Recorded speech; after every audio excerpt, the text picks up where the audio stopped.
गीता म्हणजे मानव मात्राचे धर्मशास्त्र आहे. महर्षी वेदव्यास. श्रीकृष्णकालीन महर्षी वेदव्यासांच्या पूर्वी कोणतंही शास्त्र पुस्तक रूपानं उपलब्ध नव्हतं. श्रुतज्ञानाच्या या परंपरेला मोडून त्यांनी 4 वेद, ब्रह्मसूत्र, महाभारत, भागवत आणि गीता यासारख्या ग्रंथात पूर्वसंचित भौतिक तसंच आध्यात्मिक ज्ञान संकलित करून शेवटी स्वतःच निर्णय दिला की सर्वोपनिषदो गावो दोग्धा गोपालनंदनहा. सर्व वेदांचे प्राण असणाऱ्या उपनिषदांचं सार गीतेमध्ये आहे. गीतारूपी गायीचं गोपाल श्रीकृष्णानं दोहन केलं आणि बेचैन अशांत जीवाला परमात्म्याच्या दर्शनाप्रत आणि साधनेच्या मार्गानं शाश्वत स्थितीपर्यंत पोहोचवलं.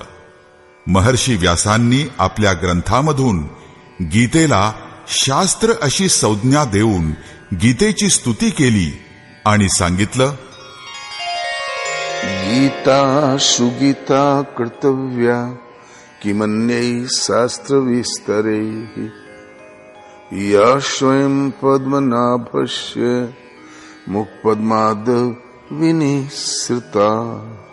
भीष्म पर्व. गीतेचं चांगल्या प्रकारे अध्ययन करून ती हृदयात आत्मसात करण्यायोग्य आहे. ती भगवान श्रीकृष्णांच्या मुखातून निसृत झालेली वाणी असल्यानं इतर शास्त्रांचा संग्रह करण्याची काय आवश्यकता. गीतेचा सारांश पुढील श्लोकात व्यक्त झालेला आहे.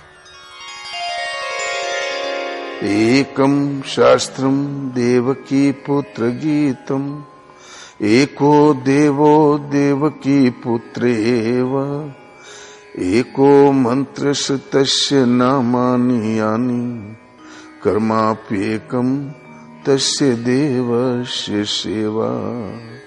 गीता महात्म्य.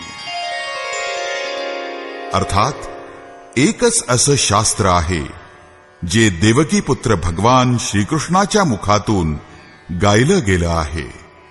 प्राप्त करून घेण्यासारखा देवकी पुत्र श्रीकृष्ण हा एकच देव आहे. या त्याच्या गीतात आत्मा हेच सत्य सांगितलं आहे. आत्म्याशिवाय दुसरं काहीही शाश्वत नाही. या गीतेमध्ये महायोगेश्वरानं कशाचा जप करायला सांगितला? ओमचा. अर्जुना, ओम अक्षय परमात्म्याचं नाव आहे. त्याचा जप कर आणि ध्यान माझे कर. कर्म एकच आहे. गीतेमध्ये वर्णन केलेल्या परमदेव एका परमात्म्याची सेवा. त्या परमात्म्याला श्रद्धेनं हृदयात धारण करा. सारांश. सुरुवातीपासूनच गीता आपलं शास्त्र आहे. भगवान श्रीकृष्णाच्या नंतर हजारो वर्षांनी ज्या महापुरुषांनी एका ईश्वराला सत्य असल्याचं सांगितलं ते गीतेचे संदेशवाहक आहेत. ईश्वराकडून लौकिक तसंच पारलौकिक सुखांची कामना, ईश्वराला घाबरणं, अन्य कोणालाही ईश्वर न समजणं किंवा मानणं असं तर सर्व महापुरुषांनी सांगितलं. परंतु ईश्वरासाठी साधना करणं, ईश्वरापर्यंत जाण्यासाठी मधलं अंतर कमी करणं, या सर्व गोष्टींची क्रमबद्ध सांगोपांग चर्चा केवळ गीतेमध्ये केलेली आहे. त्यासाठी यथार्थ गीता पहा. गीतेनं सुखशांती तर प्राप्त होतेच, परंतु ती अक्षय, अनामय, परमपद देखील देते. आणि हे परमपद प्राप्त करावयाचं असेल तर विश्वगौरवास पात्र झालेली टीका यथार्थ गीता पहा.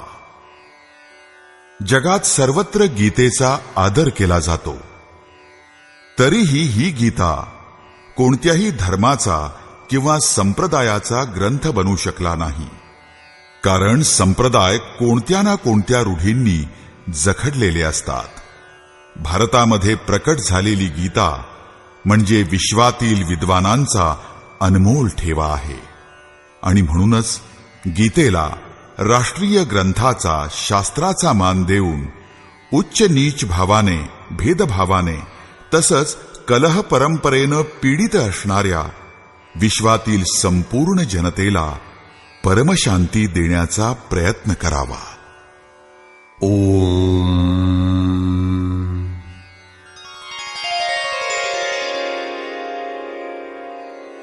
धर्मसिद्धांत 1. सर्व ईश्वराची मुले. ममैवांशो जीवलोके जीवभूतः सनातनः मनः षष्ठानीन्द्रियाणि प्रकृतिस्थानि कर्षति. सर्व मानव ईश्वराची मुले आहेत. 2. मानवी देहाची सार्थकता. किं पुनर्ब्राह्मणा पुण्या भक्ता राजर्षयस्तथा अनित्यमसुखं लोकम् इमं प्राप्य भजस्व माम्. सुखरहित, क्षणभंगुर परंतु दुर्लभ असं हे मानव शरीर प्राप्त झालं असता तू माझी आराधना कर, माझे भजन कर. अर्थात भजनाचा अधिकार फक्त देहधारी मनुष्यालाच आहे. 3. मनुष्याच्या जाती फक्त 2. द्वौ भूतसर्गौ लोकेऽस्मिन् दैव आसुर एव च. दैवो विस्तरशः प्रोक्त आसुरं पार्थ मे शृणु. मनुष्यात फक्त 2च वर्ग किंवा प्रकार असतात, दैवी आणि आसुरी. ज्याच्या हृदयात दैवी गुणांचं प्राबल्य असतं, ज्याच्या हृदयात दैवी संपत्ती कार्य करीत असते तो देवता स्वरूप असतो, तर ज्याच्या हृदयात आसुरी संपत्ती कार्य करीत असेल तर तो असुर स्वरूप असतो, तोच असुर होय. तिसरी कोणतीही जात अस्तित्वात नाही. 4. ईश्वरामुळे प्रत्येक इच्छा, कामना सुलभ. त्रैविद्या मां सोमपाः पूतपापा यज्ञैरिष्ट्वा स्वर्गतिं प्रार्थयन्ते. ते पुण्यमासाद्य सुरेन्द्रलोकम् अश्नन्ति दिव्यान् दिवि देवभोगान्. माझी उपासना करून लोक स्वर्ग प्राप्तीची इच्छा करतात. मी त्यांची इच्छा पूर्ण करतो. परमात्म्याची उपासना केल्यानं सर्व गोष्टी सुलभतेनं प्राप्त होतात. 5. परमेश्वराला शरण जाण्यानं पापांचा नाश. अपि चेदसि पापेभ्यः सर्वेभ्यः पापकृत्तमः सर्वं ज्ञानप्लवेनैव वृजिनं संतरिष्यसि. सर्व पापी लोकांपेक्षाही अधिक पाप करणारा पापी सुद्धा ज्ञानरूपी नौकेच्या सहाय्याने निस्संदेह भवपार होत असतो. 6. ज्ञान. अध्यात्मज्ञाननित्यत्वम् तत्त्वज्ञानार्थदर्शनम् एतज्ज्ञानमिति प्रोक्तम् अज्ञानं यदतोऽन्यथा. आत्म्याच्या अधिपत्याखाली आचरण, परमतत्वाच्या अर्थानुरूप माझे परमात्म्याचे प्रत्यक्ष दर्शन म्हणजे ज्ञान आहे. आणि त्याच्या विपरीत जे काही आहे ते अज्ञान आहे. म्हणून ईश्वराची प्रत्यक्ष जाण किंवा ओळख म्हणजेच ज्ञान होय. 7. उपासनेचा अधिकार सर्वांना. अपि चेत् सुदुराचारो भजते मामनन्यभाक् साधुरेव समन्तव्यः सम्यग् व्यवसितो हि सः. क्षिप्रं भवति धर्मात्मा शश्वच्छान्तिं निगच्छति कौन्तेय प्रतिजानीहि न मे भक्तः प्रणश्यति. अत्यंत दुराचारी पापी मनुष्य देखील भजन करून सत्वर धर्मात्मा बनू शकतो. तसंच शाश्वत परमशांती प्राप्त करू शकतो.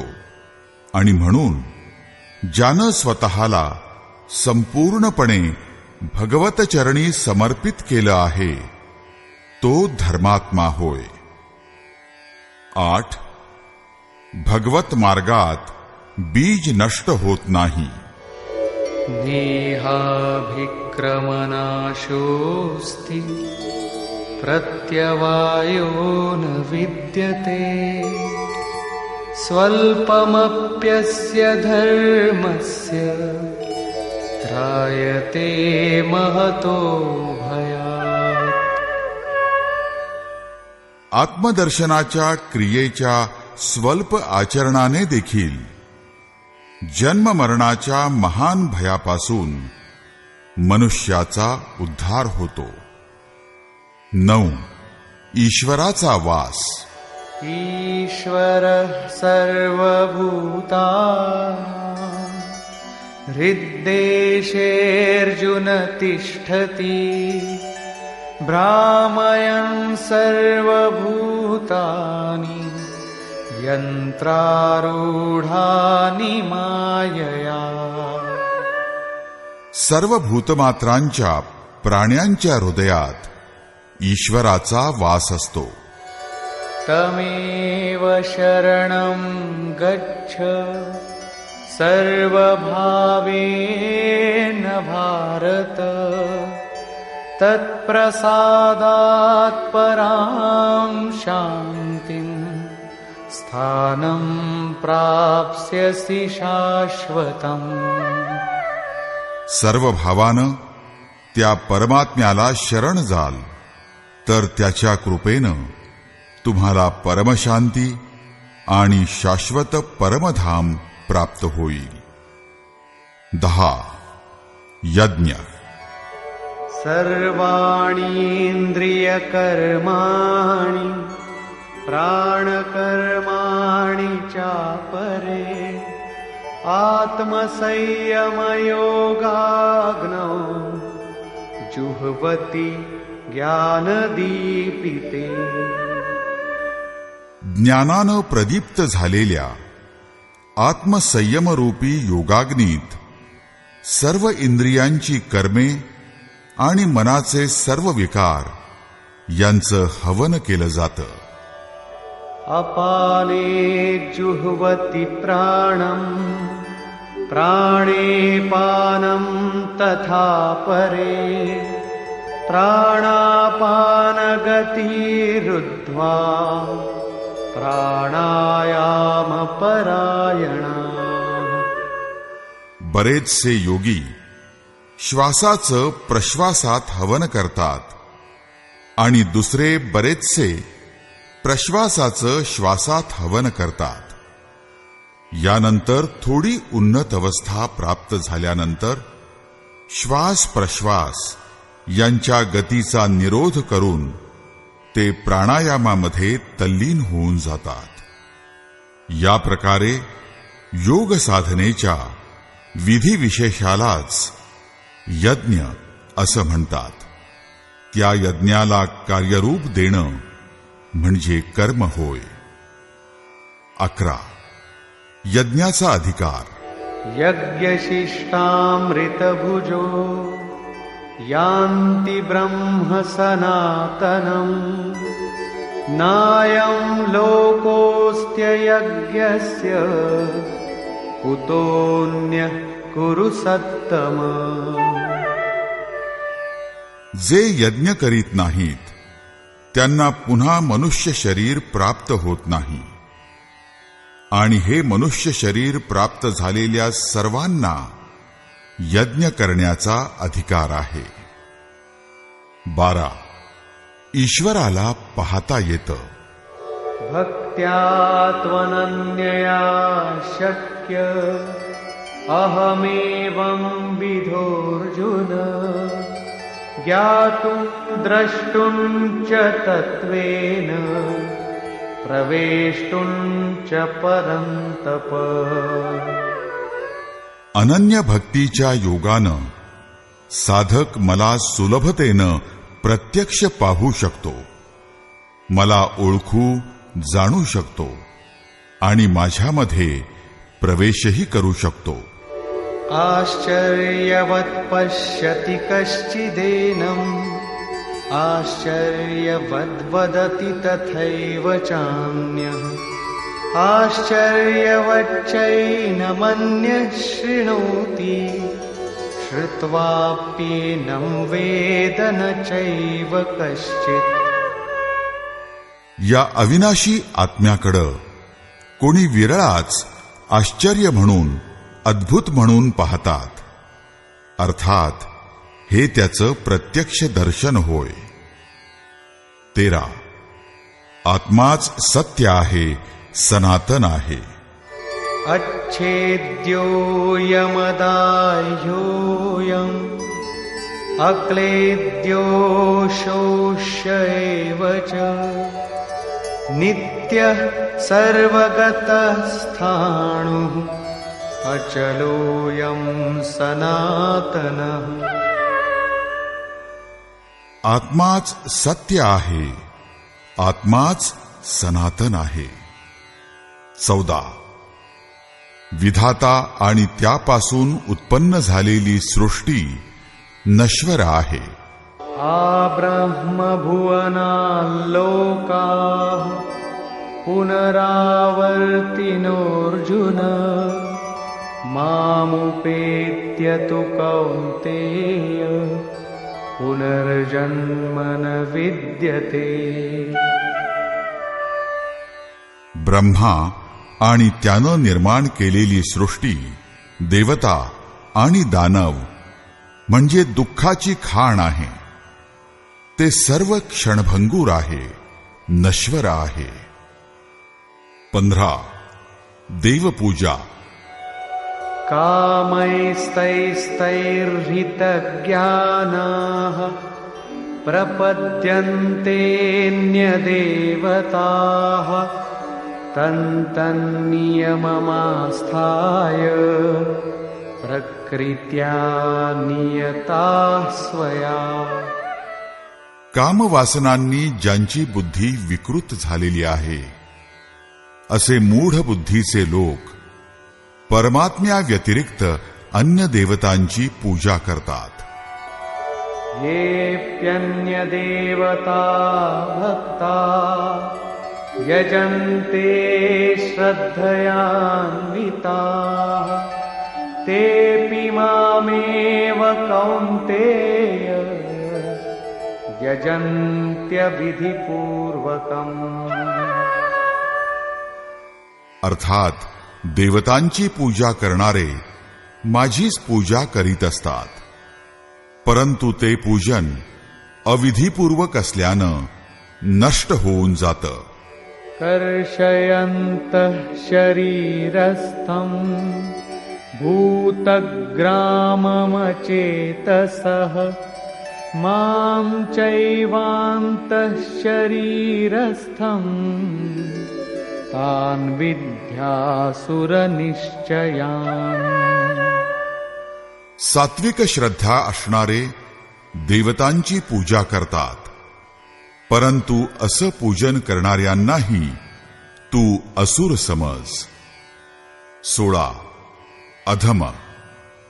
तानहं द्विषतः क्रूरान् संसारेषु नराधमान् क्षिपाम्यजस्रमशुभान् आसुरीष्वेव योनिषु. जो यज्ञाचा नियत विधी सोडून कल्पित विधींनी यज्ञाचं यजन करतो तो क्रूर कर्मी, पापाचारी, तसंच मनुष्यामध्ये अधम आहे. 17. नियत विधी म्हणजे काय? ओमित्येकाक्षरं ब्रह्म व्याहरन् मामनुस्मरन् यः प्रयाति त्यजन् देहं स याति परमां गतिम्. नियत विधी म्हणजे अक्षय ब्रह्माचा निर्देशक असणाऱ्या ओमचा जप करणे. माझे म्हणजे परमात्म्याचे स्मरण करणे आणि तत्वदर्शी महापुरुषाच्या मार्गदर्शनाखाली ध्यान करणे होय. 18. शास्त्र. इति गुह्यतमं शास्त्रम् इदमुक्तं मया नघ एतद्बुद्ध्वा बुद्धिमान् स्यात् कृतकृत्यश्च भारत. शास्त्र म्हणजे गीता होय. तस्माच्छास्त्रं प्रमाणन्ते कार्याकार्यव्यवस्थितौ ज्ञात्वा शास्त्रविधानोक्तं कर्म कर्तुमिहार्हसि.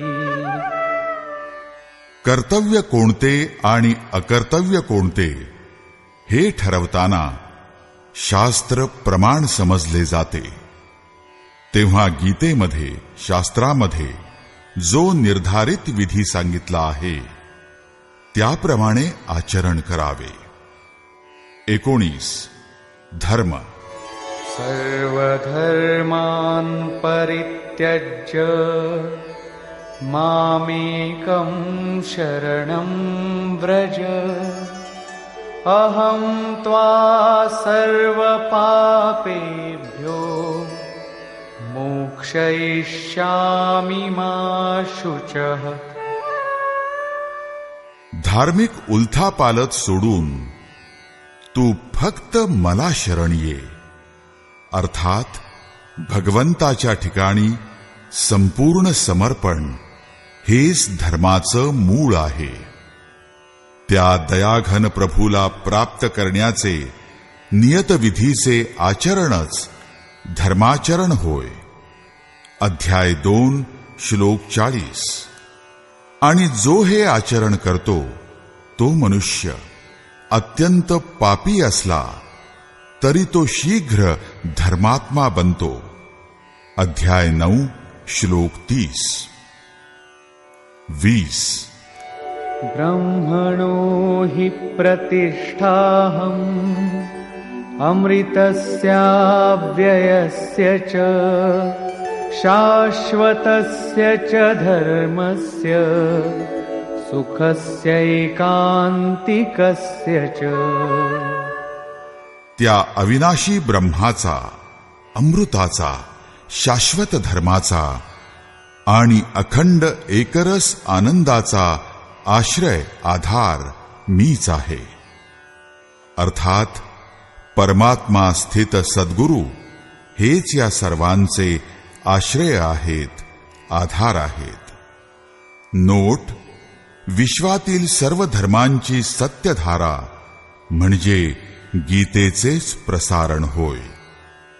ओम.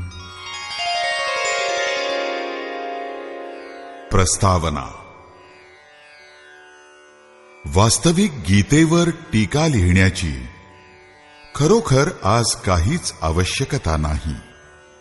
कारण गीतेवर शेकडो भाष्य लिहिली गेली आहेत, ज्यामध्ये 50 टीका तर केवळ संस्कृतमध्ये झालेल्या आहेत. गीतेविषयी 50 विविध प्रकारची मतं आहेत. अर्थात सर्वांचं मूळ एकच म्हणजे गीता आहे. योगेश्वर श्रीकृष्णांनी तर गीतेमध्ये एकच गोष्ट सांगितली आहे. मग असे मतभेद का? वास्तविक वक्ता एकच असतो, परंतु समोर 10 श्रोते बसलेले असतील तर ते 10 प्रकारांनी वक्त्याचा आशय ग्रहण करतील. कारण मनुष्याच्या बुद्धीवर सत्व, रज आणि तम या गुणांचा जितका प्रभाव असेल त्यानुसार तो आशय ग्रहण करत असतो. त्याच्यापुढे त्याला वेगळं असं काही आकलनच होत नाही. त्यामुळं मतमतांतर असणं स्वाभाविक आहे. भिन्न भिन्न मतांमुळे किंवा काही वेळा एकच सिद्धांत निरनिराळ्या काळात आणि भाषांमध्ये व्यक्त झाल्यामुळे सर्वसामान्य मनुष्य संशयात पडतो. अनेक भाष्यांमध्ये एकाच सत्याचा स्रोत वाहत आहे, परंतु शुद्ध अर्थ सांगणारं एक पुस्तक हजारो टीकांमध्ये ठेवून दिलं तर नेमके यथार्थ अर्थाचं पुस्तक ओळखणं किंवा शोधून काढणं कठीण जातं. सध्या गीतेवर बरीच भाष्य झालेली आहेत. ती सर्व त्यांना समजलेल्या सत्याचा उद्घोष करीत असतात, परंतु गीतेच्या शुद्ध अर्थापासून ती भाष्य बरीच दूर आहेत. काही महापुरुषांनी तर सत्याला निश्चितपणे स्पर्श केलेला आहे, परंतु काही कारणामुळे ते समाजाच्या समोर ठेवू शकले नाहीत. श्रीकृष्णाचा आशय आपल्या हृदयात ते साठवू शकले नाहीत, कारण मूलतः श्रीकृष्ण एक योगी होते.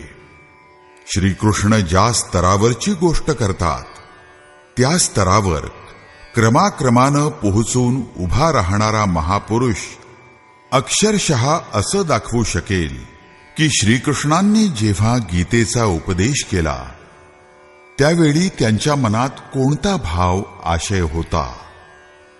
मनातील सर्व भाव सांगता येत नाहीत. काही सांगितल्यानंतर जाणता येतात.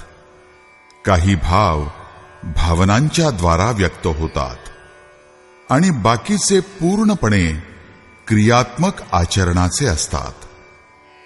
असे भाव प्राप्त करण्याकरता वाटसरूने मार्गक्रमण करायला हवं. ज्या स्तरावर श्रीकृष्ण होते त्या स्तरावर क्रमाक्रमानं चालत पोहोचलेला महापुरुष जाणू शकतो की गीता काय सांगत आहे. तो गीतेचे श्लोक पुनः पुन्हा म्हणत नाही, पण त्यातील भावाचे दर्शन घडवतो. कारण जे दृश्य त्यावेळी श्रीकृष्णांच्या समोर होतं तेच दृश्य वर्तमान काळातील महापुरुषाच्या समोर आहे. म्हणूनच तो पाहू शकतो, दाखवून देतो, आपल्यात जागृत पण करतो आणि त्या पथावर मार्गक्रमण पण करवतो. पूज्य श्री परमहंसजी महाराज देखील त्याच स्तरावरील महापुरुष होते. त्यांच्या मुखातून आणि अंतःप्रेरणेतून गीतेचा जो अर्थ प्राप्त झाला त्याचं संकलन म्हणजे ही यथार्थ गीता होय. त्यात आमचं स्वतःचं काही सुद्धा नाही. हा क्रियात्मक योग आहे. साधना करणाऱ्या प्रत्येक पुरुषाला या परिस्थितीतून जावं लागतं. जोपर्यंत तो याच्यापासून अलग आहे, वेगळा आहे, तोपर्यंत स्पष्टच आहे की तो कसल्या ना कसल्या प्रकारच्या बढाया मारीत असतो, डांगोरा पिटत असतो, परंतु तो साधना करू शकत नाही. म्हणून एखाद्या महापुरुषाला शरण जावं, कारण की श्रीकृष्णानं दुसरं कसलंच सत्य सांगितलेलं नाही. ऋषीभिर बहुधा गीतम, ऋषीमुनींनी ज्याचं पुष्कळ वेळा गायन केलं आहे तेच मी सांगणार आहे. त्यांनी असं म्हटलं नाही की ते ज्ञान फक्त मलाच माहीत आहे, केवळ मीच ते जाणतो अथवा मीच ते दाखवू शकेन. पण त्यांनी सांगितलं, एखाद्या तत्वद्रष्ट्याकडे जा, निष्कपट निर्मळ शुद्ध भावानं त्याची सेवा करून ते ज्ञान त्याच्याकडून प्राप्त करा. श्रीकृष्णानं महापुरुषांच्या द्वारा शोधलेलं सनातन सत्यच पुन्हा सांगितलं आहे. गीता सुबोध अशा संस्कृतमध्ये आहे. जरी अन्वयार्थ घेतला तरी गीतेचं बहुतांशी तत्वज्ञान आपण स्वतःच्या हृदयात साठवू शकतो. पण आपण नेमका तोच अर्थ घेत नाही. उदाहरणार्थ पहा, श्रीकृष्णांनी स्पष्टपणे सांगितलं की यज्ञाची प्रक्रिया म्हणजेच कर्म होय. तरीही आपण म्हणतो की शेती करणं हे कर्म होय. यज्ञाची कल्पना स्पष्ट करताना त्यांनी सांगितलं की यज्ञामध्ये बहुतेक योगीजन प्राणवायूचं अपानवायूमध्ये हवन करतात. तसंच बरेचसे योगी अपानवायूचं प्राणवायूत हवन करतात. तर बरेचसे योगी प्राण आणि अपान या दोन्ही वायूंना थांबवून प्राणायामात मग्न होऊन इंद्रियांच्या संपूर्ण प्रवृत्तींना संयमरूपी अग्नीत हवन करतात. अशा प्रकारे श्वास उच्छ्वासाचं चिंतन म्हणजे यज्ञ होय. मनासह इंद्रियांचा संयम म्हणजे यज्ञ आहे. शास्त्रकारांनी स्वतः यज्ञाचं स्वरूप सांगितलेलं असतानाही आपण म्हणतो की विष्णूच्या नावानं स्वाहा बोलणं, अग्नीमध्ये जव, तीळ, तूप यांचं हवन करणं म्हणजे यज्ञ होय.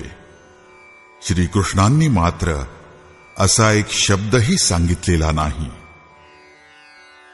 आपण ही गोष्ट समजू शकलो नाही त्याचं काय कारण आहे बरं? शेंडी तुटेपर्यंत घोकमपट्टी करून सुद्धा आपल्या हातात वाक्याचा निरर्थक अर्थ का पडतो? आपणाला यथार्थ ज्ञानाबद्दल काहीच का कळत नाही? वास्तविक मनुष्य जन्म घेऊन हळूहळू मोठा होत जातो तेव्हा वडिलोपार्जित संपत्ती, घर, दुकान, जमीन जुमला, पद प्रतिष्ठा, गाय, म्हैस, यंत्र, उपकरण इत्यादी त्याला वारशात प्राप्त होतं. बरोबर त्याच प्रकारे काही रूढी, परंपरा, पूजा पद्धती या गोष्टी देखील वारशामध्ये प्राप्त होतात. खूप पूर्वी भारतात 33 कोटी देवदेवता मोजल्या जात असत. अखिल विश्वात त्यांची अगणित रूपं आहेत. बालक जसजसं मोठं होत जातं तसतसं आपले आई वडील, बहीण भाऊ, शेजारी पाजारी यांची पूजा पाहतं. कुटुंबात चालत आलेल्या उपासना पद्धतीची कायम छाप त्याच्या डोक्यावर पडते. देवीची पूजा एखाद्या कुटुंबात चालत असेल तर जन्मभर तो त्या देवीचा जप करीत राहतो. जर कुटुंबात पिशाच्य पूजा होत असेल तर तो पिशाच्याचा जप करीत बसतो. याप्रमाणे कोणी शिवाला तर कोणी दुसऱ्या देवाला पकडून ठेवून त्यांचा जप करतो. सारांश, त्यांना तो सोडू शकत नाही. अशा संभ्रमित झालेल्या पुरुषाला गीतेसारखं कल्याणकारी शास्त्र मिळालं तरी तो ते शास्त्र समजू शकत नाही. वडिलोपार्जित संपत्ती तो एखाद्या वेळेला सोडू शकेल, परंतु रूढी आणि धर्म, कर्मकांडातील कर्मठतेला तो कधी नष्ट करू शकत नाही. वडिलोपार्जित संपत्ती सोडून आपण हजारो मैल दूर जाऊ शकतो, परंतु मनावर आणि बुद्धीवर बिंबलेले रूढीगत विचार तिथंही आपला पिच्छा सोडत नाहीत. आपण डोकं उडवून ते बाजूला तर ठेवू शकत नाही. त्यामुळे आपण यथार्थ शास्त्राला, त्याच रूढी, रिवाज, मान्यता आणि उपासना पद्धतींना अनुरूप अशा साच्यात ठेवून बघू इच्छितो. जर त्यानुसार गोष्ट चपखल बसली, घटनांचा क्रम बसला, तर आपण त्याला बरोबर समजतो. म्हणूनच आपल्याला गीतेचं रहस्य नीट समजू शकत नाही. गीतेचं रहस्य नीट दिसत नाही. म्हणून गीतेचं रहस्य हे रहस्यच बनून राहतं. हे रहस्य समजायला जे वास्तविक संत किंवा सद्गुरू आहेत, तेच गीतेचा आशय, गीतेचं म्हणणं यथार्थपणे सांगू शकतात. सर्वजण गीतेचं रहस्य समजू शकत नाहीत. तेव्हा श्रीकृष्णांनी ज्यावर भर दिला आहे तो सुलभ उपाय म्हणजे एखाद्या महापुरुषाच्या सान्निध्यात राहावं. गीता हा ग्रंथ कोण्या विशिष्ट व्यक्ती, जात, वर्ग, पंथ, देश, काल किंवा रूढीग्रस्त संप्रदायाचा नाही. उलट हा एक सार्वलौकिक आणि सार्वकालीन धर्मग्रंथ आहे. तो प्रत्येक देश, जात आणि सर्व स्तरावरील प्रत्येक लोकांसाठी आहे. केवळ इतरांकडून ऐकून किंवा कोणाच्या तरी प्रभावानं मनुष्यानं असा एखादा निर्णय घेऊ नये की ज्याचा प्रभाव सरळ सरळ त्याच्या अस्तित्वावरच पडत असतो. पूर्वग्रहापासून मुक्त होऊन सत्यशोधकांसाठी हा आर्ष ग्रंथ म्हणजे एक दीपस्तंभ आहे. हिंदूंचा आग्रह आहे की वेद हेच प्रमाण आहेत. वेदाचा अर्थ ज्ञान, परमात्म्याचं आकलन, ज्ञान. परमात्मा ना संस्कृतमध्ये आहे ना संहितेमध्ये. पुस्तक तर त्याचं एक संकेत मात्र आहे. वस्तुतः तो हृदयात जागृत होतो. विश्वामित्र चिंतन करीत होते. त्यांची भक्ती बघून ब्रह्मदेव आले. म्हणाले, आजपासून तुम्ही ऋषी झालात. पण विश्वामित्रांना ब्रह्मदेवाच्या या वरानं संतोष झाला नाही. पुन्हा चिंतनात मग्न झाले. काही काळानंतर देवतांसहित ब्रह्मदेव पुन्हा आले आणि म्हणाले, तुम्ही आजपासून राजर्षी झालात. परंतु विश्वामित्रांचं समाधान झालं नाही. ते पुन्हा निरंतर चिंतनात मग्न झाले. काही कालावधीनंतर ब्रह्मदेव दैवी संपत्तीसह पुन्हा आले आणि म्हणाले, आजपासून तुम्ही महर्षी झाला आहात. यावर विश्वामित्र म्हणाले, नाही, मला जितेंद्रिय ब्रह्मर्षी म्हणा. यावर ब्रह्मदेव म्हणाले, अजून तुम्ही जितेंद्रिय झाला नाहीत. विश्वामित्र पुन्हा ध्यानाला बसले तेव्हा त्यांच्या डोक्यातून तपस्येचा धूर निघायला लागला. तेव्हा सर्व देवतांनी ब्रह्मदेवाला निवेदन केलं, विनंती केली. तेव्हा ब्रह्मदेव म्हणाले, आता तुम्ही ब्रह्मर्षी झाला आहात. विश्वामित्र यावर म्हणाले, जर मी ब्रह्मर्षी आहे तर वेद आम्हाला वरू देत. वेद विश्वामित्राच्या हृदयात अधिष्ठित झाले. जे तत्व माहीत नव्हतं ते माहीत झालं. यालाच वेद म्हणायचं, पोथीला नाही. जिथं विश्वामित्र राहत होते तिथं वेद पण राहत होते. हेच श्रीकृष्ण पण सांगतात. संसार अविनाशी पिंपळाचा वृक्ष आहे. वर परमात्मा ज्याचे मूळ आहे आणि खाली प्रकृतीपर्यंत त्याच्या शाखा आहेत. जो या प्रकृतीचा नाश करून परमात्म्याला समजून घेतो तो वेदवेत्ता असतो. अर्जुना, मी पण वेदवेत्ता आहे. म्हणजे प्रकृतीचा प्रसार आणि नाश याबरोबर परमात्म्याच्या अनुभूतीलाच वेद असं नाव आहे. हा अनुभव ईश्वराची देणगी आहे. म्हणूनच वेदाला अपौरुषेय असं म्हटलं जातं. महापुरुष अपौरुषेय असतो. त्यांच्या माध्यमातून परमात्माच बोलत असतो.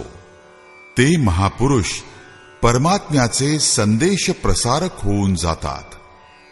फक्त शब्द ज्ञानाच्या आधारावर त्यांच्या वाणीत नेमका अर्थ पारखता येत नाही. त्यांना फक्त असाच माणूस ओळखू शकतो की ज्यानं क्रियात्मक साधना पथावर चालून अशी अपौरुषेय देहबुद्धी पलीकडील स्थिती प्राप्त केली आहे, ज्याचा पुरुष म्हणजे मी परमात्म्यामध्ये विलीन झालेला आहे. खरं म्हणजे वेद अपौरुषेय आहेत, परंतु बोलणारे 100-150 महापुरुषच होते. त्यांच्या वाणीच्या संकलनाला वेद म्हणू लागले. परंतु ज्यावेळी शास्त्र लिहिण्यात येतं तेव्हा सामाजिक व्यवस्थेचे नियम पण त्याबरोबर लिहिले जातात.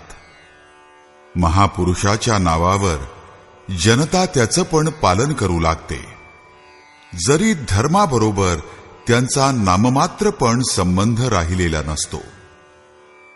आधुनिक काळात मंत्र्याच्या मागं पुढं फिरून साधारण पुढारी सुद्धा अधिकारी वर्गाकडून आपलं काम करून घेतात.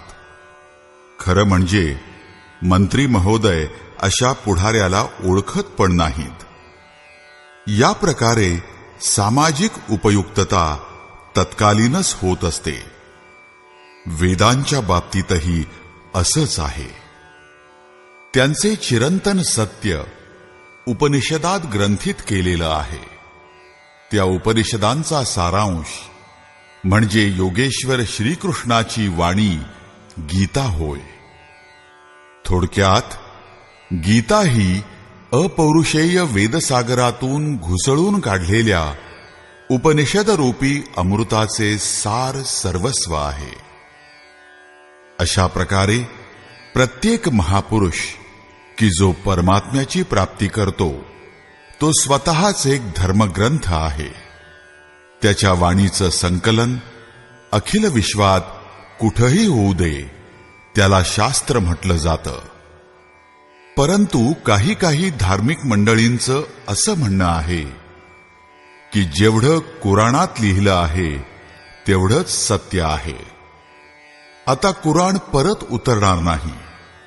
ईसा मसीहावर विश्वासाशिवाय स्वर्ग मिळू शकत नाही. तो ईश्वराचा एकुलता एक पुत्र होता. आता असा महापुरुष होऊ शकणार नाही. ही त्यांची रूढीप्रियता आहे. जर त्या परमतत्वाचा साक्षात्कार करून घेतला तरी तीच गोष्ट पुन्हा होईल. गीता सार्वभौम आहे. धर्माच्या नावावर प्रचलित विश्वातल्या सर्व ग्रंथांमध्ये गीतेचं स्थान अद्वितीय आहे. गीता स्वतः धर्मशास्त्रच नाही तर इतर धर्मग्रंथात सांगितलेल्या निखळ सत्याचा मानदंड पण आहे. गीता ही एक कसोटी आहे. त्यात प्रत्येक धर्मग्रंथात सांगितलेलं सत्य स्पष्टपणे समजून येतं. परस्पर विरोधी विधानांबाबत समाधानकारक उकल त्यात मिळते. प्रत्येक धर्मग्रंथात या जगातील खाण्यापिण्याविषयी सांगितलं आहे. त्यात कर्मकांडाचं बाहुल्य आहे, प्राबल्य आहे. जीवनाला आकर्षक बनवण्यासाठी काय करावयाचं किंवा काय करावयाचं नाही याच्या रोचक आणि भयानक वर्णनांनी धर्मग्रंथ भरलेले आहेत. कर्मकांडाच्या व याच परंपरेला जनता धर्म समजायला लागली आहे. जीवन निर्वाहाच्या कलेसाठी निर्माण केलेल्या पूजा पद्धतीमध्ये देश काल परिस्थितीनुसार परिवर्तन स्वाभाविकच आहे. धर्माच्या नावावर समाजातल्या कलहाचं हेच एकमात्र कारण आहे. गीता हा क्षणभंगूर व्यवस्थेच्या पद्धतीच्या वर उठून आत्मिक पूर्णतेत प्रतिष्ठा प्राप्त करून देणारा आचरणात्मक सातत्याचा नमुना आहे. यातील एकही श्लोक भौतिक जीवन व्यवहारासाठी नाही. यातील प्रत्येक श्लोक आपल्याकडून आंतरिक संघर्षाची मनोमन आराधना पूजनाची मागणी करीत आहे. तथाकथित धर्मग्रंथांप्रमाणे गीता आपल्याला स्वर्ग किंवा नरक या द्वंद्वात फसवत नाही, परंतु अमरत्वाची प्राप्ती करून देते की ज्याच्या मागं जन्म मृत्यूचं बंधन शिल्लक राहत नाही. प्रत्येक महापुरुषाची आपली आपली एक शैली असते आणि काही आपले विशिष्ट शब्द असतात. योगेश्वर श्रीकृष्णानं पण गीतेमध्ये कर्म, यज्ञ, वर्ण, वर्णसंकर, युद्ध, क्षेत्र, ज्ञान इत्यादी शब्दांवर वारंवार भर दिला आहे. या शब्दांचा आपला म्हणून आशय आहे. शिवाय पुनरावृत्तीमध्ये पण त्यांचं स्वतःचं सौंदर्य आहे. मराठी रूपांतरात या शब्दांचा त्या अर्थानेच उपयोग केला आहे. तसंच आवश्यक तिथं त्या शब्दांची व्याख्या पण दिली आहे. गीतेचं मुख्य आकर्षण म्हणजे पुढील प्रश्न आहेत. त्यांचा आशय आधुनिक समाजानं हरवलेला आहे. ते पुढील प्रकारचे आहेत. यथार्थ गीतेमध्ये तुम्हाला ते मिळतील. 1. श्रीकृष्ण एक योगेश्वर होते. 2. सत्य, आत्मा हेच सत्य आहे. 3. सनातन, आत्मा सनातन आहे, परमात्मा सनातन आहे. 4. सनातन धर्म, परमात्म्याला भेटवणारी क्रिया. 5. युद्ध, दैवी आणि आसुरी संपत्तीचा संघर्ष हेच युद्ध होय. त्या अंतःकरणाच्या 2 प्रवृत्ती आहेत.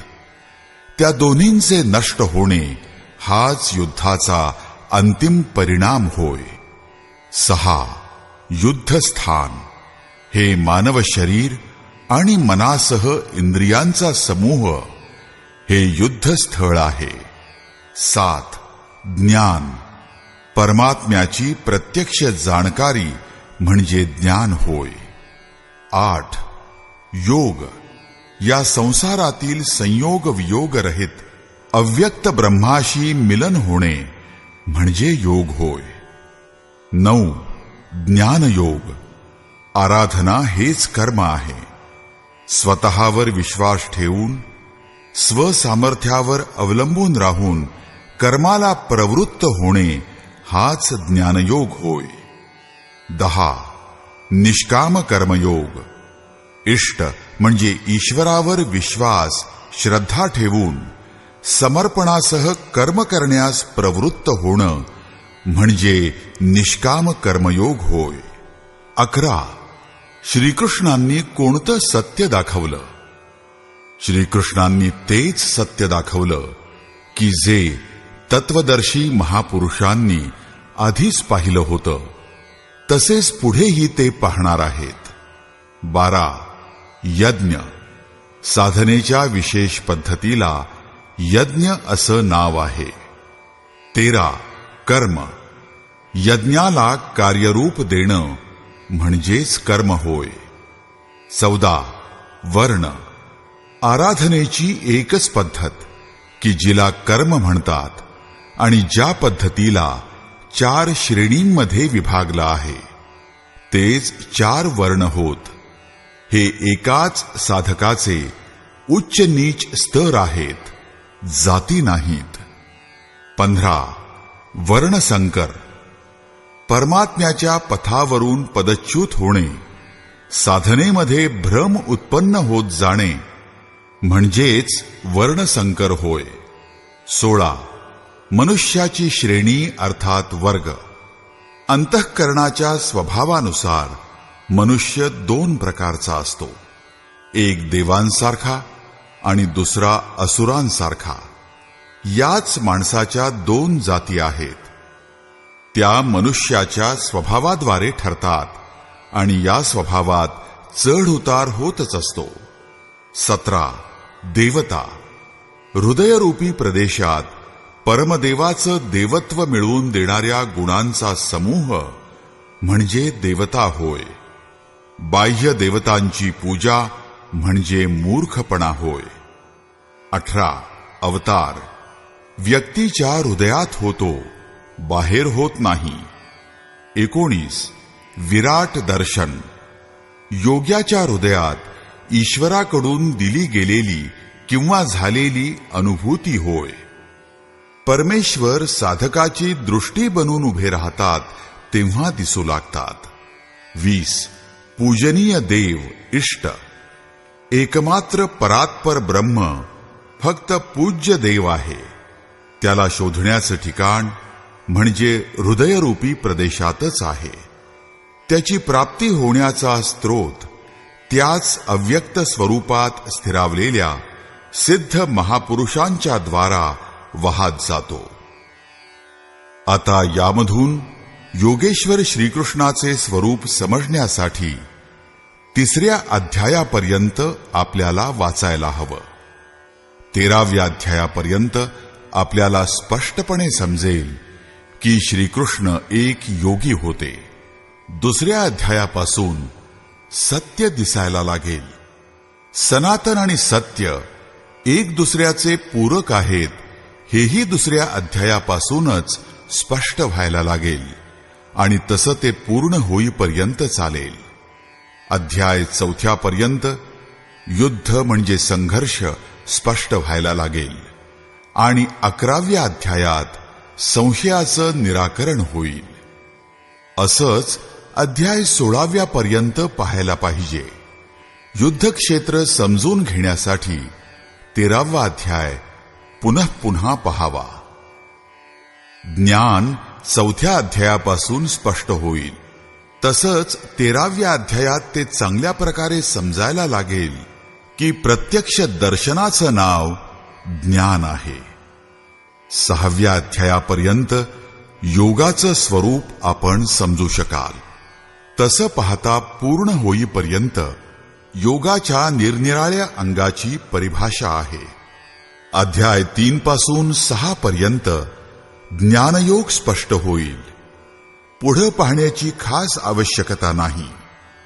निष्काम कर्मयोग 2ऱ्या अध्यायापासून सुरू होऊन पूर्ण होईपर्यंत सांगितला आहे.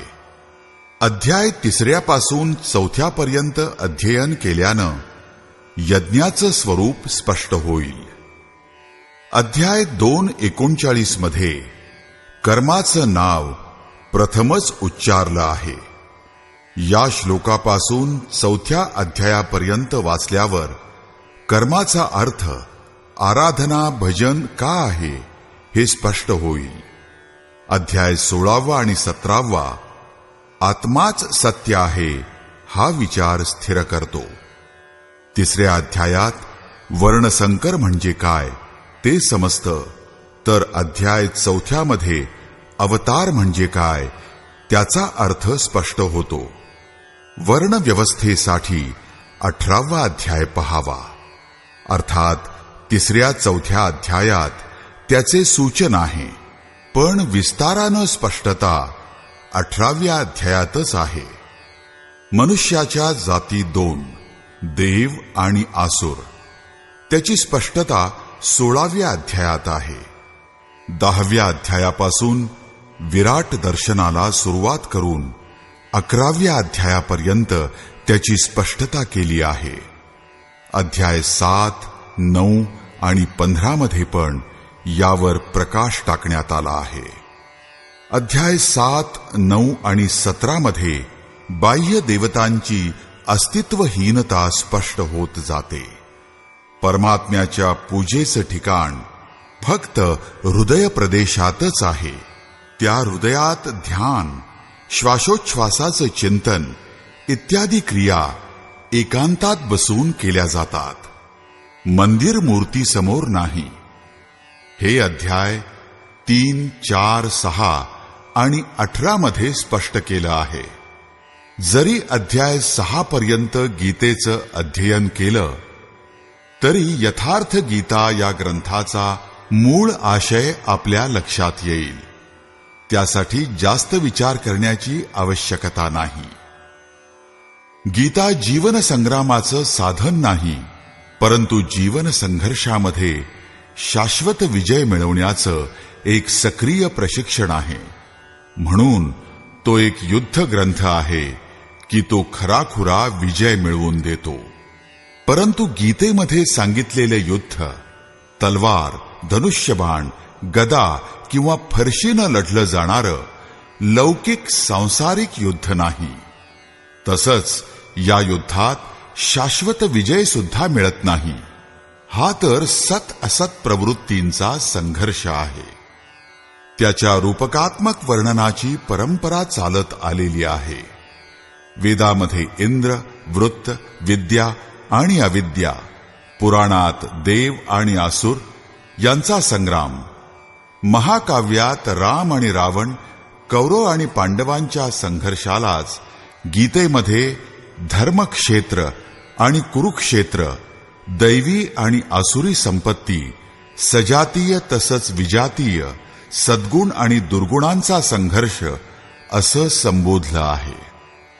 हा संघर्ष जिथं होतो ते ठिकाण आहे कुठं? गीतेचं धर्मक्षेत्र आणि कुरुक्षेत्र म्हणजे भारतातील कोणता भूभाग नाही, तर स्वतः गीताकारांच्या शब्दात इदं शरीरम कौंतेय क्षेत्रमित्यभिधीयते. कौंतेय, हे शरीर हेच एक क्षेत्र आहे जिथं पेरलेलं चांगलं आणि वाईट बी संस्कार घेऊन सदा उगवत असतं. 10 इंद्रिय, मन, बुद्धी, चित्त, अहंकार, 5 विकार आणि 3 गुणांचा विकार हा या क्षेत्राचा विस्तार आहे. प्रकृतीतून निर्माण झालेल्या या 3 गुणांनी विवश होऊन मनुष्याला कर्म करावंच लागतं. तो एक क्षणभरही कर्माशिवाय राहू शकत नाही. पुनरपि जननम पुनरपि मरणम पुनरपि जननी जठरे शयनम. जन्मोजन्मी तो हे करत आला आहे. हेच कुरुक्षेत्र आहे. सद्गुणांच्या माध्यमातून साधनेचा नेमका मार्ग पकडून जेव्हा साधक परमधर्म परमात्म्याकडे पुढे जात अग्रेसर होतो तेव्हा हेच क्षेत्र धर्म बनतं. हे शरीरच क्षेत्र आहे. याच शरीराच्या अंतरंगात अंतःकरणाच्या 2 प्रवृत्ती अत्यंत पुरातन आहेत. एक दैवी संपत्ती आणि दुसरी आसुरी संपत्ती.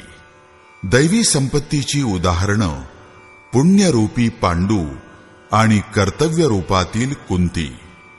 पुण्य जागृत होण्यापूर्वी मनुष्य जे काही कर्तव्य समजून करतो तो आपल्या समजुतीनुसार तो कर्तव्यच करतो, परंतु त्याच्याकडून कर्तव्य होत नाही.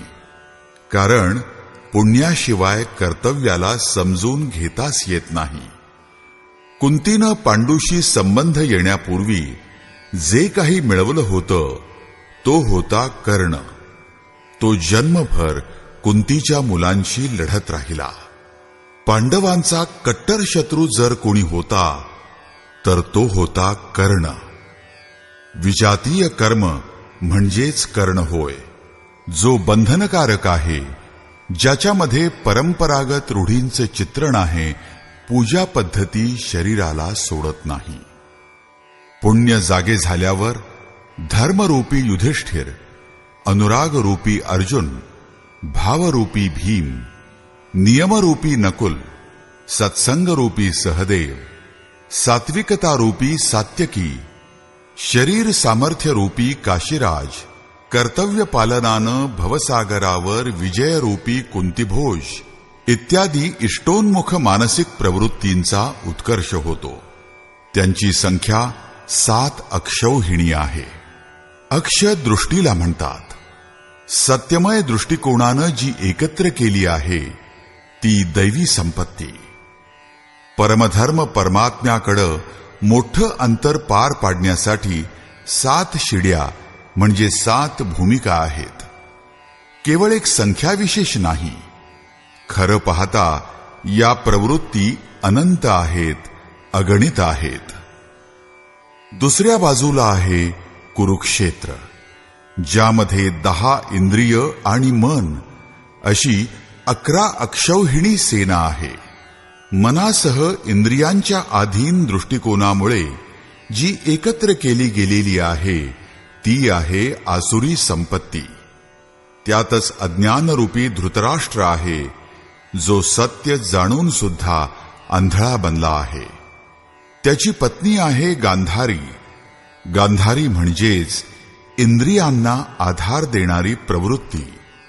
त्याबरोबर आहे मोहरूपी दुर्योधन, दुर्बुद्धीरूपी दुःशासन, विजातीय कर्मरूपी कर्ण, भ्रमरूपी भीष्म, द्वैताच्या आचरण रूपात कृपाचार्य आणि या सर्वांमध्ये जीवरूपी विदुर आहे, जो राहतो अज्ञानात, पण त्याची दृष्टी सदैव पांडवांवर आहे. पुण्यानं प्रभावित झालेल्या सत्प्रवृत्तीवर आहे, कारण आत्मा परमात्म्याचा शुद्ध अंश आहे. अशा प्रकारे आसुरी संपत्ती पण अनंत आहे. क्षेत्र मात्र एकच आहे, ते म्हणजे हे शरीर. यात लढणाऱ्या 2 प्रवृत्ती आहेत. त्या म्हणजे एक वृत्ती प्रकृतीवर विश्वास देवविते, नीच अधम योनीचं कारण बनते, तर दुसरी वृत्ती परमपुरुष परमात्म्यामध्ये विश्वास आणि प्रवेश मिळवून देते. तत्वदर्शी महापुरुषांच्या मार्गदर्शनाखाली आणि संरक्षणाखाली क्रमाक्रमानं साधना केल्यावर दैवी संपत्तीचा उत्कर्ष आणि आसुरी संपत्तीचा सर्वथा नाश होतो. जेव्हा कोणता विकारच उरत नाही तेव्हा मनाचा संपूर्ण निरोध होतो आणि अशा स्तब्ध स्थिर मनाचा पण लय होत जातो. तेव्हा दैवी संपत्तीची आवश्यकता समाप्त होते, उरत नाही. अर्जुनानं पाहिलं की कौरव पक्षाबरोबर पांडव पक्षाचे योद्धे पण योगेश्वरात सामावले जात आहेत. पूर्ततेबरोबर दैवी संपत्तीचा पण विलय होऊन जातो आणि अंतिम शाश्वत परिणाम दिसू लागतो. नंतर महापुरुष जर काही करत असेल तर ते फक्त अनुयायांच्या मार्गदर्शनासाठी करतात.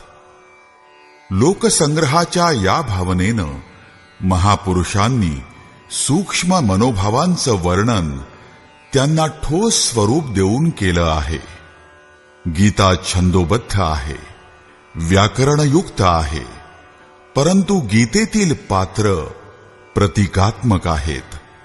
अमूर्त योग्यतांची, आदर्शांची ती मूर्त रूप आहेत. गीतेच्या प्रारंभीच 30-40 पात्रांची नावं घेतली आहेत, ज्यामध्ये अर्धे स्वजातीय आणि अर्धे विजातीय आहेत. कोणी पांडव पक्षाचे तर कोणी कौरव पक्षाचे आहेत. विश्वरूप दर्शन करवताना त्यामधील 4-6 नावं पुन्हा आली आहेत. त्यापेक्षा संपूर्ण गीतेमध्ये या नावांविषयी चर्चा सुद्धा नाही. एकच अर्जुन असा आहे की सुरुवातीपासून शेवटपर्यंत योगेश्वरांच्या समोर आहे. तो अर्जुन पण केवळ योग्यतेचं प्रतीक आहे, काही व्यक्तिविशेष नव्हे. गीतेच्या सुरुवातीला अर्जुन सनातन कुलधर्मासाठी व्यथित आहे, परंतु योगेश्वर श्रीकृष्णानं तो अज्ञानी असल्याचं दाखवलं आहे आणि त्याला उपदेश केला आहे की आत्माच सनातन आहे, शरीर नाशवंत आहे, त्यासाठी युद्ध कर. या आदेशात असं स्पष्ट होत नाही की अर्जुनानं कौरवांना मारावं. पांडव पक्षाचे लोकही शरीरधारीच होते. दोन्ही बाजूला नातेवाईक होते. संस्कारानुसार घडलेले शरीर तलवारीनं कापल्यावर नाश पावू शकतं का? जर शरीर नाशवंत आहे, ज्याचं अस्तित्वच नाही, तर मग तो अर्जुन तरी कोण होता? श्रीकृष्ण कोणाच्या रक्षणासाठी उभे होते? कोण्या शरीरधाऱ्याच्या रक्षणासाठी ते कटिबद्ध होते? यावर श्रीकृष्ण म्हणाले, जो शरीरासाठी परिश्रम करतो तो पापी जीव, मूर्खबुद्धी पुरुष जीवनात व्यर्थ होऊन जातो. जर श्रीकृष्ण कोण्या शरीर धारण करणाऱ्याच्या रक्षणासाठी उभे आहेत, तर ते देखील मूर्खबुद्धीचे असून ते व्यर्थ जगत आहेत. खरं पाहता अनुराग, प्रेम हाच अर्जुन होय. अशा प्रेमळ जनांच्या रक्षणासाठी महापुरुष सदैव उभे आहेत. अर्जुन शिष्य होता आणि श्रीकृष्ण सद्गुरू होते. नतमस्तक होऊन विनयानं त्यानं सांगितलं होतं की धर्माच्या मार्गात मोहानं ग्रासलेल्या चित्तानं मी आपल्याला विचारतो आहे की जे श्रेयस्कर परमकल्याणकारक असेल तो उपदेश मला करावा. अर्जुन श्रेयाची मागणी करीत होता. प्रेय म्हणजे भौतिक पदार्थ नाही. केवळ सांगू नका, तर माझ्याकडून करवून घ्या, सांभाळून घ्या. मी आपला शिष्य आहे. मी आपल्याला शरण आलो आहे.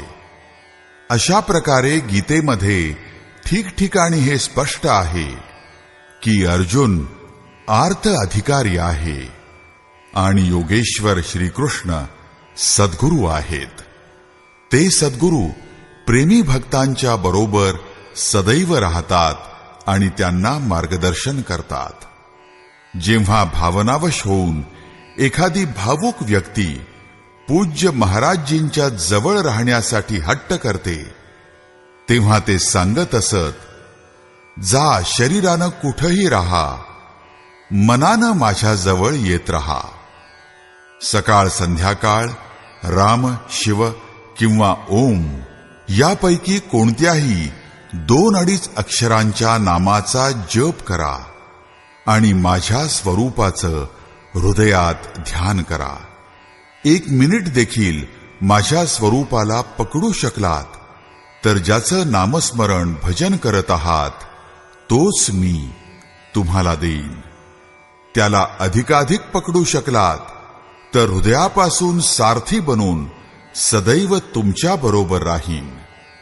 जेव्हा शरीर ताब्यात येतं तेव्हा आणि त्यानंतर महापुरुष एवढे आपल्या जवळ राहतात की जेवढे आपले हात, पाय, नाक इत्यादी अवयव आपल्या जवळ आहेत. तुम्ही हजारो किलोमीटर दूर असलात तरी ते तुमच्या जवळ आहेत. मनात विचार यायच्या आधीच त्यांचं मार्गदर्शन व्हायला लागतं. अनुरागी भक्तांच्या हृदयात तो महापुरुष सदैव आत्म्याशी अभिन्न होऊनच जागृत राहतो. गीतेच्या 11व्या अध्यायात योगेश्वर श्रीकृष्णांचं ऐश्वर्य पाहिल्यावर अर्जुन आपल्या क्षुद्र त्रुटींसाठी क्षमायाचना करू लागला.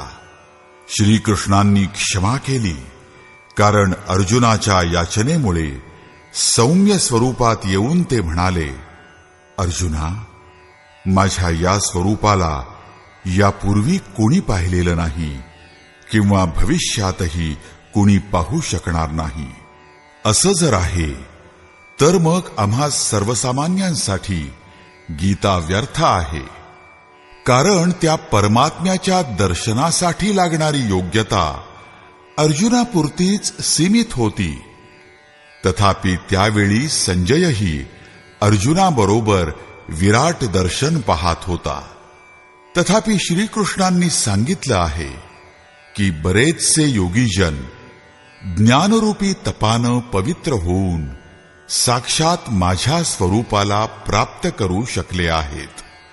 शेवटी हे महापुरुष काय सांगू इच्छितात? वस्तुतः अनुराग, प्रेमच अर्जुन आहे. ती आपल्या हृदयातील विशेष भावना आहे. अनुरागाशिवायचा पुरुष पूर्वी केव्हाही पाहू शकला नाही.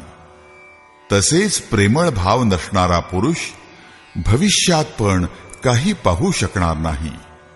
मिलही न रघुपती बिनु अनुरागा, किये कोटी जप योग विरागा. म्हणजे अर्जुन एक प्रतीक आहे. जर प्रतीक नाही असे वाटत असेल तर गीतेचं अध्ययन सोडून द्या. तेव्हा तर या दर्शनासाठी योग्यता अर्जुनापुरती सीमित होती. अध्यायाच्या शेवटी योगेश्वर निर्णय देत आहेत. अर्जुना, अनन्य भक्ती आणि श्रद्धा यांच्याद्वारे मी या प्रकारे प्रत्यक्ष दर्शनासाठी, जसं तू पाहिलंस तत्वानं स्पष्ट करण्यासाठी आणि माझ्या अंतरंगात प्रवेश करण्यासाठी सुलभ आहे. अनन्य भक्ती अनुरागाचंच दुसरं रूप आहे आणि हेच अर्जुनाचंही स्वरूप आहे. अर्जुन पथिकाचं प्रतीक आहे. या प्रकारे गीतेतील सर्व पात्र प्रतिकात्मक आहेत. ज्या त्या ठिकाणी गीतेत त्याचा संकेत मिळत असतो. कोणी ऐतिहासिक कृष्ण किंवा अर्जुन भलेही होऊन गेलेले असोत किंवा भले विश्वयुद्ध झालेलं असो, पण गीतेमध्ये भौतिक युद्धाचं चित्रण कुठंही केलेलं नाही. त्या ऐतिहासिक महायुद्ध प्रसंगी घाबरला होता तो अर्जुन, सैन्य नव्हे. सैन्य तर लढण्यासाठी सज्ज होऊन उभं होतं. गीतेचा उपदेश देऊन श्रीकृष्णानं काय सव्यसाची अर्जुनाला सेनेच्या योग्यतेचा केला? वस्तुतः साधन लिखाणात येत नाही. सर्व काही वाचल्यानंतरही चालत राहणं हे बाकी राहतं. ही प्रेरणा म्हणजेच यथार्थ गीता होय.